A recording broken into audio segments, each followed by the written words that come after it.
Imbalanced, that's the name given to beings who have become kimyo, or superhumans, through genetic modifications. In the world, a third of the population are kimyo. The majority of talents are harmless. There are many variations, such as controlling simple elements, or controlling the structure of the body, or even completely change the structure of the body.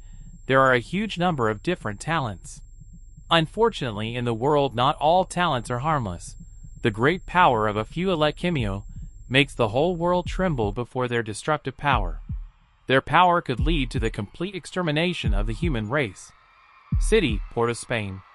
There the commentator was talking about an upcoming fight in which a rookie human titan from the rocking horse Blazing Embers and his penonnet was the deadly spiky kimyo, who had 15 wins and only 4 losses. From the rocking horse Saltlesk faced off. The man's name was Kuel. The commentator spoke vehemently about how the man would shrink from fighting against kimyo. The opponent was annoyed at fighting a pitiful man. The hero, on the other hand, was pondering what ability the opponent had. The referee announced the start of the fight, and the enemy provoked Jakarta to attack. His ability was the talent of Wild Raz. The bout began with a Kuel kick.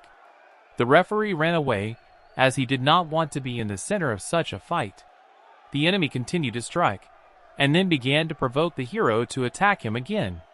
Shahard was not stupid, for the enemy used his spikes, and attacking foolishly, he would lose. Kuel promised he wouldn't use spikes, and even though he knew it was a decoy, he decided to try and attack. He dodged his opponent's blow, and was ready to strike his blow directly at his opponent's torso. But at the last moment Kuel used his spikes, which stopped Shahard. The hero was angry for such behavior, but continued to analyze the enemy's ability. Now he knew that the enemy could use spikes in a certain place. Hero told the enemy that he knew he couldn't hold the spikes for longer than a minute. The hero started to get up and warned that it was now his turn to attack. Shahard began to move around the enemy very deftly to use the spike. Waiting for the moment, he delivered a precise blow to the jaw that made the enemy drool. The hero jumped up to deliver a killing blow with his foot, but the enemy began to smile. So he knew that now evading spikes the hero will not be able to dodge. The man cancelled his aerial attack, which shocked the enemy. The hero made a very strong U-turn, and delivered a powerful blow right on Kuel's stomach. The hero was about to deliver another devastating blow, and the enemy noticed it. He covered his face with spikes. He was sure that Caesar would not strike. But it was a trick, and the blow was aimed at the stomach of the enemy. The enemy managed to grab the hero's arm and use the spikes, after which the whole arm was pierced. The hero, on the other hand, was surprisingly happy, as this was also part of his plan. The enemy got scared and instantly got hit hard right on the jaw. 1 hour passed after the battle. The hero was wiping his wounds as the commentator announced the next bouts. The hero was covered in cuts and blood. This fight had not come easily to him, though for a man to defeat a kimyo was a real achievement. Behind the hero's back were 2 unknown men. Checkhard turned around and became wary. The hostile men were angry, as they had bet a lot of money on the hero losing and blamed him for winning. The men ordered the hero to give all his money, only then they would leave him alone. The hero asked them to close the door first. The enemy took out a knife and said that here Shishard's journey will end. A minute later, the girl behind the counter was waiting for the hero and could not understand where he went. The man said hello, and the girl said how seductive and cool he was. The hero thanked her, and she expressed her indignation that the hero had never been to a party after the fights. The girl gave the man the money he earned today fighting, and said that if Chihard gets lonely he can safely come to her. The hero took the money and informed the girl that by some miracle he had 2 wounded gorillas in his locker room. At night, the hero was in great pain. He climbed into the bathroom. On the table was a huge amount of painkillers, but the hero could not stop, because he did not want to be unemployed and useless. The next morning a man and a girl drove up to the house. They waited for the hero and discussed the fact that the man was late again. Chihard hinted that his friends were talking too loudly, not even thinking about the fact that it was 6 o'clock in the morning. The friend said that in all the time they had known each other. No one had ever gone to visit Shahart. A little later they arrived at the place. The hero's friend thanked the girl, and they went to the dojo. Hero's partners in the dojo, and he himself is not from a rich family. The old man was the teacher of the hero, and everyone here. He was a veteran of the war that started because of the dangerous power of Kimyo. The student made a quick and accurate kick, but the teacher easily dodged it. The student got back on his feet, and continued to deliver lightning-fast punches to the old man. Everyone loved the teacher, as he treated everyone as his sons. The old man commented on the apprentice's tricks. Even though he was fast, he was too predictable. So the old man looked at him, and said that he was not using his talent correctly. The student threw a punch, and the teacher easily blocked it with his hand. Azam was very surprised, and the old man made a scary face, and started talking, and throwing incredibly fast punches at the guy. He said that all talents are unique and encoded in their personality. The old man gave a fatal blow to the student, and said that if suddenly the student could not use his talent normally, he would be like a normal person. The old man grabbed his arm, and lifted him up. Azam was scared, and the old man spun him around a bit, let him go, and when the student was still in the air, he kicked him right on his body. The student flew out of the ring, and the others just watched and listened to the teacher's instructions. The hero's friend said that the master would give him a good beating for taking part in underground fights. The hero said that the girl was leading Tevin around. The teacher told the guy not to get discouraged and said that they would try again. Azam decided to go out first, and the others discussed it. Another fight with Azam ended in a quick defeat. The teacher said they would end it there, and talked about continuing to increase the attack abilities later. The old man turned to the hero, and making the most frightening appearance possible ordered him to go to him. The hero was terrified and his friend laughed at him. With excitement and fear in his eyes, the hero walked up to the teacher and said hello. He looked at the boy with a cold and fearful look and started to scold him for fighting again, as he was worried that if the hero faced a strong Kimyo, he might die. The teacher didn't want to lose another son. The old man gave the hero a good slap across the face. The old man yelled at the hero for not defending himself. After calming down a bit, the master said they could start. Footsteps were heard. An unknown man entered the hall and asked old man Leo why he was so serious. This man was one of the 150 strongest Kimyo, so he was too arrogant, and for this reason, he was not liked by the whole town. He said hello to the old man's students. The teacher was wary, and the hero asked who this Rokash was.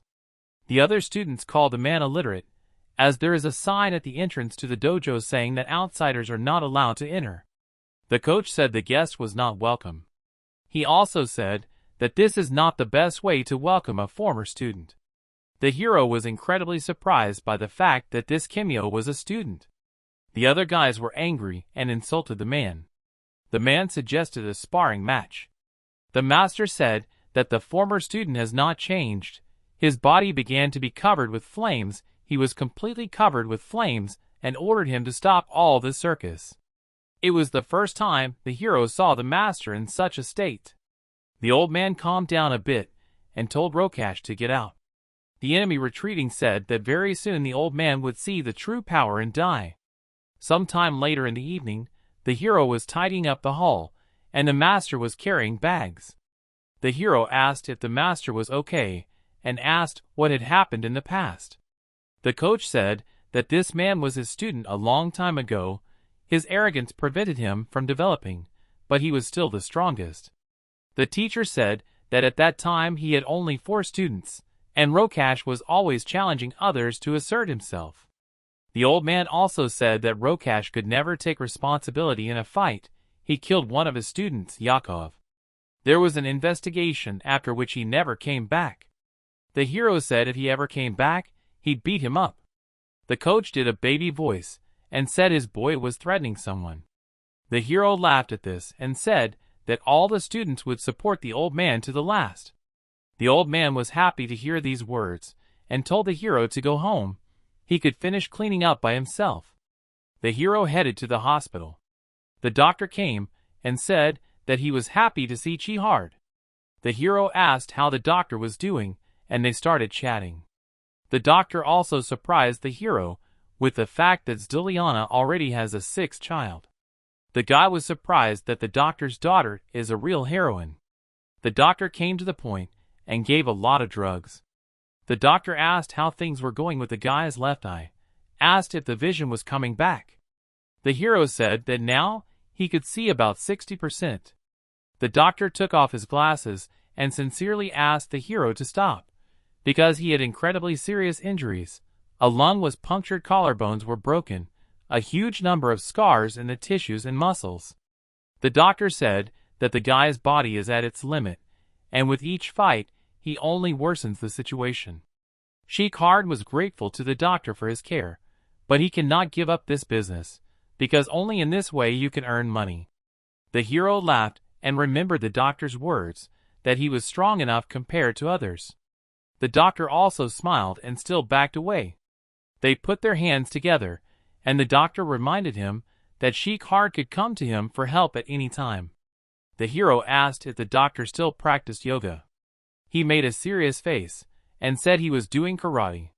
Later in the night, the master was sitting at his desk when the sound of doors opening was heard.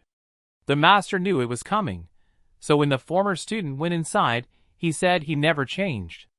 Rokash was very angry and seemed ready to regret it.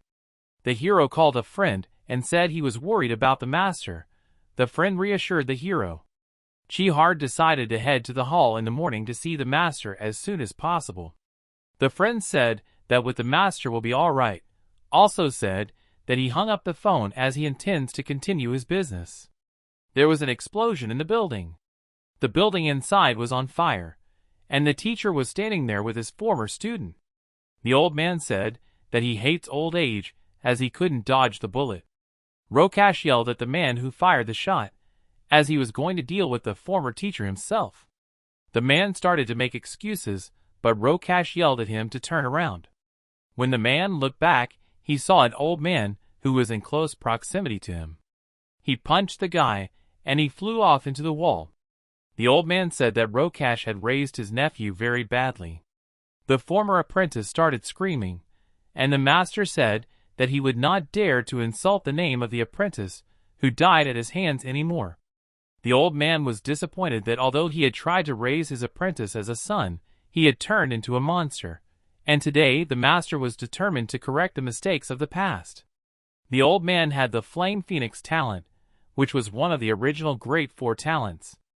The master attacked the student from his knee.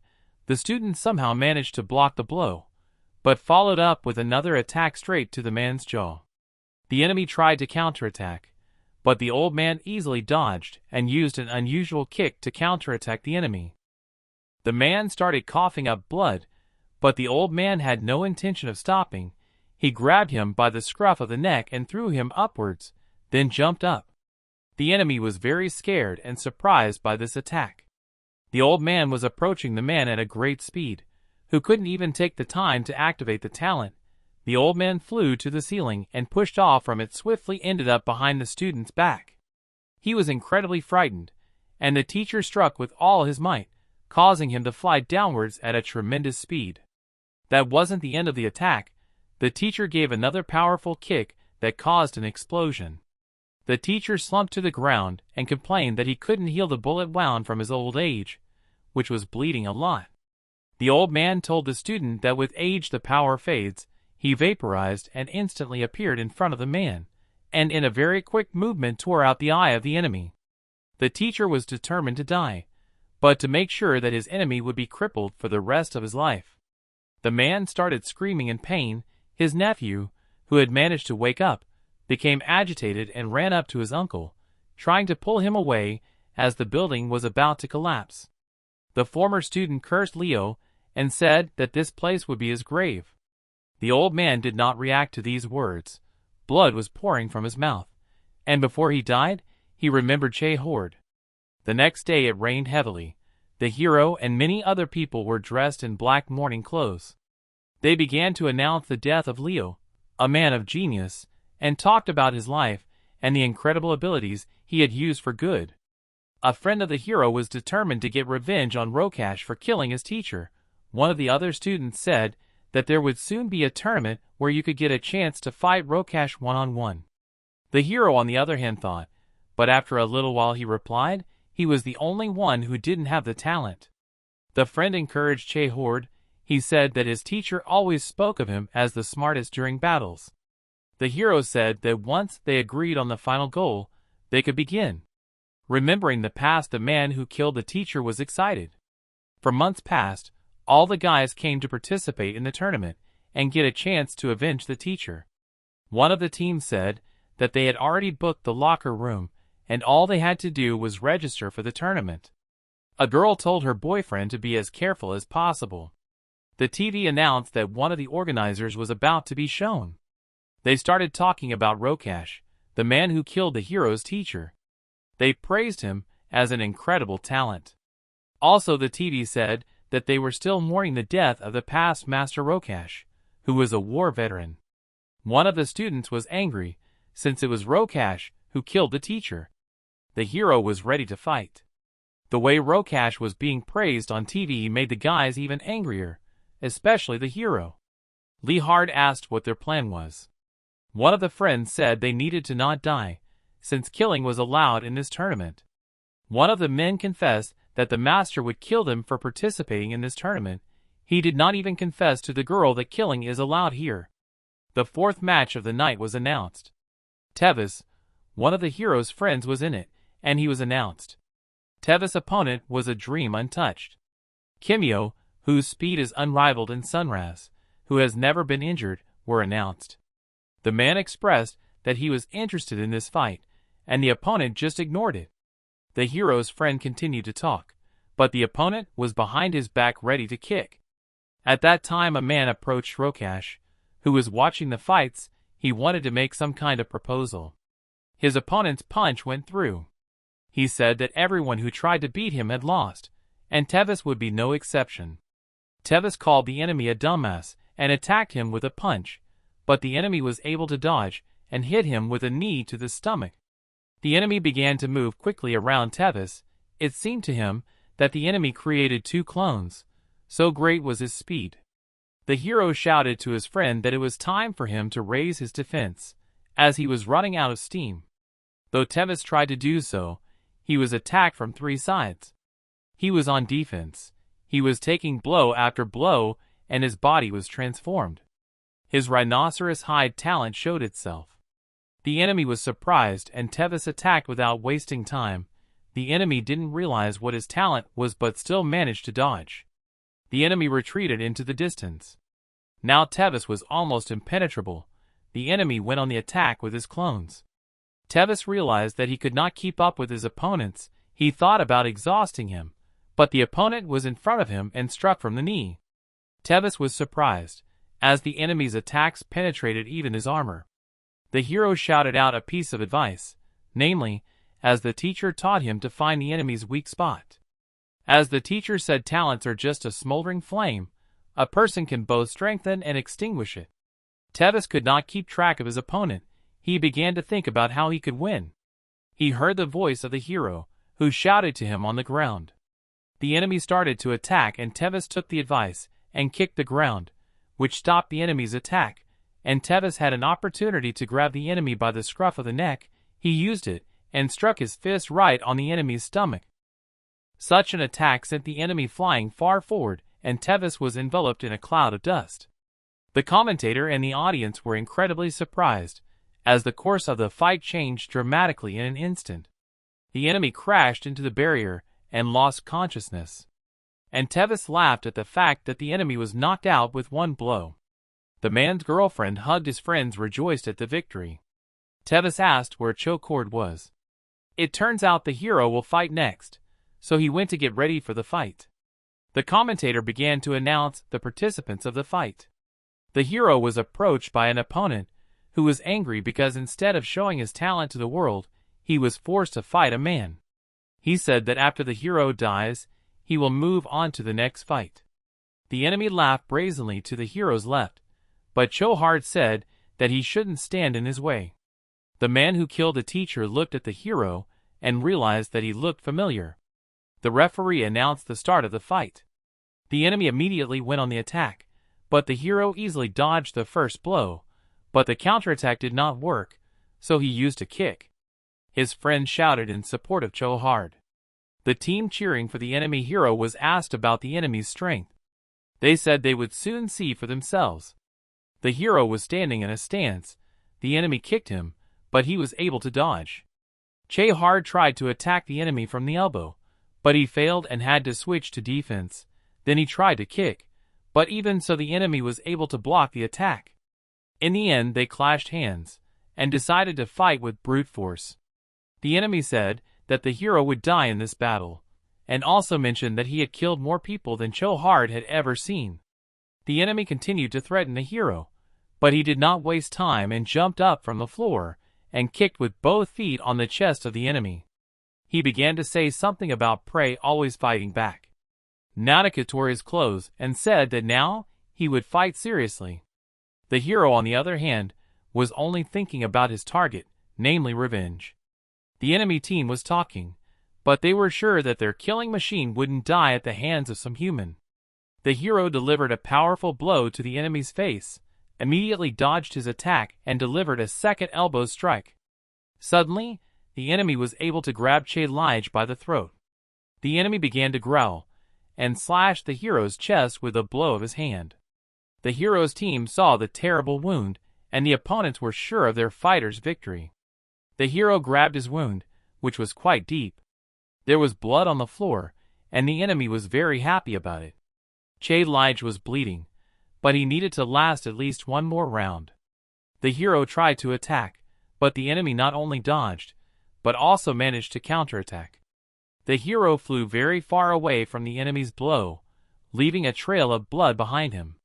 The enemy came down to the pool of blood, approached it with his face, and licked it off. The enemy again rushed to the attack. The spectators who were watching this fight were enthralled. The enemy made many slashing blows. The hero had cuts on different places of his body with each blow. The enemy, however, said that the more the hero bled, the less he would breathe. The hero's friends could not understand what was happening. Teva shouted to the hero to look for the enemy's blind spot. The hero, all wounded, stood in a stance. In fact, once Naraka sheds blood, you can consider him already victorious. The enemy roared very eerily. While the hero's blood was flowing, the enemy's hunter instinct was awakened. The hero's friends wanted to stop the fight. The enemy said it was too late. The enemy's talent was blood madness, which increased his characteristics. The allies were worried, and the spectators cheered. The enemy looked at the hero with a fearful look, who was thinking about how he would fight. The battle was about to continue. The friends discussed that now the enemy has no weaknesses, as the whole arena is covered in blood. The enemy jumped up and threw a strong kick, which the hero dodged. Che Hard was throwing a huge number of punches, but the enemy couldn't be bothered. He was smiling. The hero got excited as the enemy threw a punch. The hero was able to dodge, and the enemy tried to attack with his knee, and Che Lige was able to get behind his back and grab his stomach. With great effort, the hero was able to lift the enemy and ask him with all his might to flex. The friends began to rejoice, but the fight was not yet over. The enemy grabbed the hero by the arm, and saying that the prey will never win, with all his might hit the man on the back of the head, from which his face pierced the floor. All the spectators fell silent. His friends could not squeeze out a single word either. The enemy began to abuse the man, who somehow remained conscious. The enemy prepared to strike another blow, and struck, from which the body of the hero flew a few meters away. The enemy began to talk about the fact that the power cannot be faked, and it is either there or it is not. They tried to stop the fight, but the enemy was determined to kill Cho Lige. He started talking to the audience, and said that he was going to kill the hero. The enemy said he would hang Geo Hard's head on the wall. The man who killed the teacher was disappointed in the hero, as he expected more from him, since he was trained by the teacher. The enemy made a last dash to bite off the hero's head. He thought that here perhaps he would die. The hero was not going to stop halfway. He could not give up. The whole field in which the battle was fought was covered with flames. Friends and in general all those who watched the fight did not understand what was happening. At this rate, the barrier wall wouldn't hold for long. Liu's used distance control to hold back the flames, while Azam saved the spectators, and his friend also protected the people getting wounded. Though he was in pain, he was glad, for those flames were the same as their teachers. At that time inside, the enemy did not realize what was happening. The hero turned into flames. The enemy started shouting that the hero had tricked him. He had registered as a man without powers. The hero was covered in flames. His body began to regenerate, and he felt no pain. The guy could not understand what this power was, and the enemy could not believe what he had just seen. Jae-hard felt as if he had been reborn. The enemy said that nothing would change because the hero was using the ability. The enemy went after the hero. At that time, one of the people returned from the cafe and saw the arena, which was completely covered in flames. The hero looked completely different than before. The enemy friend said to run away. The hero had a very interesting feeling. The man asked Rokash to stop the fight because the audience was in danger, and he broke his chair out of anger and fear. The friend shouted to Jae-hard to stop, but he did not pay attention to it. The enemy attacked the hero, and he pointed his hand at him and said he would die.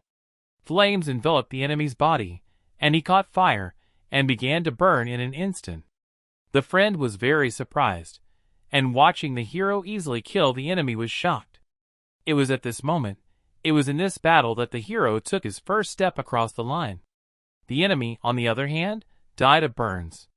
The audience was horrified by what they saw. Friends were equally shocked by what they saw. The fire began to leave the hero's body, and he came to his senses.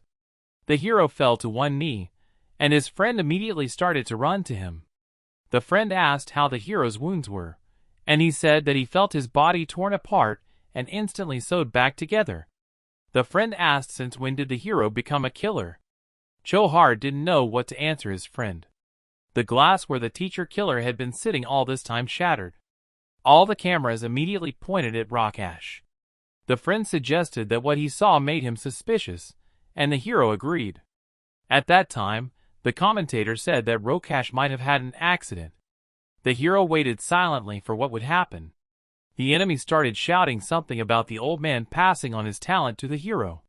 The hero didn't understand what the enemy was saying, but he expressed surprise that the teacher had chosen Jae-hard between the two of them. The enemy started yelling that the old man was lucky to find a successor before his death. The enemy was surprised that it was a man. The enemy promised that he would kill the hero as easily as he killed his master. People were shocked after what they heard, as they didn't know that it was his former student who killed Leo. Behind Rokash's back, a man appeared who actually called him an idiot. The hero's friend, on the other hand, said that the enemy was caught. The enemy continues to bury himself in his grave, and the man standing next to him congratulated his boss for admitting on live TV that he killed the teacher. The police were enraged, for they were hired to protect the event, and it turned out that Rokash was the culprit. The enemy's man said they couldn't kill the police on live TV. The policeman pointed a gun at them and notified them that they were under arrest. He ordered Junel to get away from his boss. The man on the other hand told his boss to stand behind him and activated his ability. The police gave one last warning to the boss and his partner, but they continued not to listen. The enemy finally said that the hero is no match for him even with this power, and started to leave. The police said they were opening fire. The enemy started fending off bullets with his devil parasite ability. The hero turned to Rokash.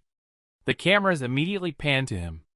Jae-hard said that if it were him, he would pray that the system would have found him sooner, because he had cut off the life of their teacher, their father, so the fact that he thinks he can live is a mistake. The hero told the enemy to run away, because if you killed a wolf, you should have killed his children. Because now they, along with his friends, will follow him to the grave. For months past, Rokash has been on the run from the authorities all this time. Now people know the killer of their hero, and live in fear of Kimio again. The news reported what had happened, and the authorities decided to ban Kimio from using her powers in public places. Some people didn't sell Kimio's goods or services at all. The girl who heard it on the news was determined to go to Che hard.